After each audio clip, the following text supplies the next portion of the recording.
저는 오늘 5분 발언을 통해서 지방정부와 지방공기업이 주도하는 새로운 도시주택정책 거버넌스를 제안하고자 합니다. 최근 한국도시주택공사에서 촉발된 신도시 땅 투기 의혹, 이른바 LH 사태는 우리 사회에 큰 충격을 주었습니다. 본 의원은 이번 사태의 원인이 개인의 일탈도 있겠습니다만 도덕적 해이도 있겠고, 또 더 근본적으로는 LH라는 국가 공기업의 재무 상태와 수익 창출 형태는 물론 과도한 권한과 역할을 부여한 구조적 문제에서 비롯되었다고 감히 생각합니다.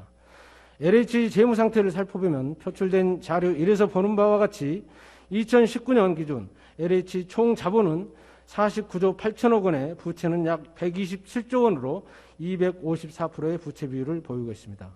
매년 이자로 지출되는 비용 또한 표출 자료 2와 같이 약 2,696억 원으로 매월 약 225억 원의 이자 지출이 발생하고 있는 것이 현실입니다. 특히 표 3과 같이 서민들의 주거 안정을 위한 부동산 임대 사업에서 약 1조 원의 적자를 보인 반면 토지 사업에서는 약 4조 원의 매출 총이익을 보였습니다. 즉 서민들의 주거 안정을 명분으로 토지 사업을 통한 이익을 얻는 토지 도매합제적 면모를 보이고 있다고 해도 과언이 아닐 것입니다. 입지 조사와 토지 수용, 그리고 용도 변경과 개발, 독점적 권한을 가지고 있는 거대 조직으로서, 그리고 결코 양호하지 못한 재무구조상 사업 사기업이나 다름없는 이윤 창출에만 매몰되어 있는 것은 아닌지 묻고 싶습니다. 이러한 상황에서 국민 주거의 안정과 국토의 균형 발전이라는 대의가 지켜지기는 어려웠다고 봅니다. 공기업 최고 가치인 공공의 이익을 더 이상 기대하는 것은 무리라고 감히 생각합니다. 절대 권력은 절대 부패한다는 명제를 떠올리지 않을 수 없습니다. 그동안 우리의 도시주택 정책은 행정의 다른 영역과 마찬가지로 중앙정부 주도하에서 획일적으로 추진되어 왔습니다. 그 과정에서 지역 특성과 수요는 전혀 고려되지 못했습니다. 많은 시간들이 흘렀음에도 불구하고 큰 변화 역시 없었습니다.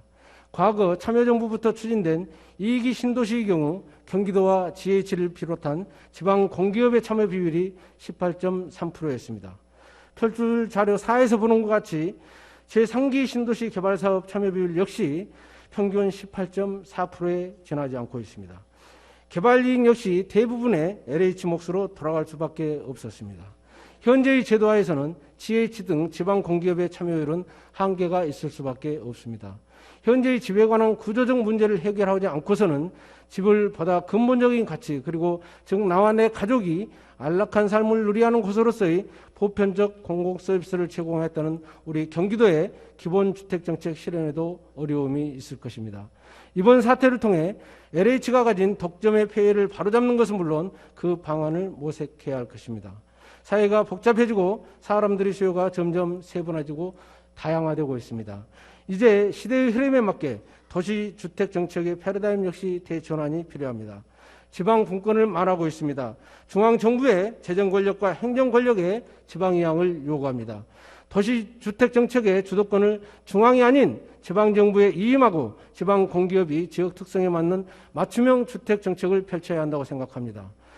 지역의 공공사무는 기본적으로 지방정부가 담당하고 중앙정부는 이를 보충하는 역할을 해야 한다는 지방자치의 대원칙이 주택도시정책에도 작동해야 합니다. LH는 그 기능과 조직을 축소하되 설립 본래의 취지인 국토균형발전에 집중하도록 하고 지방의 능력이 충분하지 못할 때 이를 보완하는 역할을 수행해야 할 것입니다. 이제는 지역의 특수색과 수요에 맞는 특화된 도시주택정책이 요구되고 필요한 때입니다. 그런 만큼 지역의 특성을 반영한 정책의 수립과 시행을 지방정부와 지방공기업이 주도할 수 있도록 제도를 정비해야 할 것입니다. 그리하여 온전히 해당 지역의 광역 기초지방정부 그리고 지방공기업이 충분한 비율을 가지고 참여하도록 보장해야 합니다. 개발이익 역시 독점하거나 편취하는 것이 아니라 지역 주민에게 충분히 환원될 수 있어야 합니다. 그리고 그 과정 전반에 지역 주민과 의회가 참여해서 위법한 행위가 발생하지 않도록 감시하고 견제할 수 있는 구조를 만들어야 할 것입니다. 명저 국가는 왜 실패했는가에서 저자들은 국가의 성패를 결정하는 핵심적 요인은 그 국가의 제도가 포용적인가 착취적인가에 있다고 말하고 있습니다. 소수 엘리트가 부와 권력을 독점하고 다른 계층을 착취하는 사회는 필연적으로 실패할 수밖에 없었으며 반면 포현적 사회에서는 창조적 화개가 기득권과 승자 독식을 뒤흔들며 발전과 번영을 이끌어낸다고 했습니다. 목하, 우리는 중대 기로에 서 있습니다. 그동안 중앙정부와 국가 공기업이 주택 도시정책을 주도해온, 그래서 독점의 폐해와 부패가 생겨날 수밖에 없었던 각오와 단절하고 창조적 파괴를 통해서 새로운 길을 선택해야 할 때라는 것을 말씀드리면서 제 말씀을 마치겠습니다. 경청해 주셔서 감사합니다.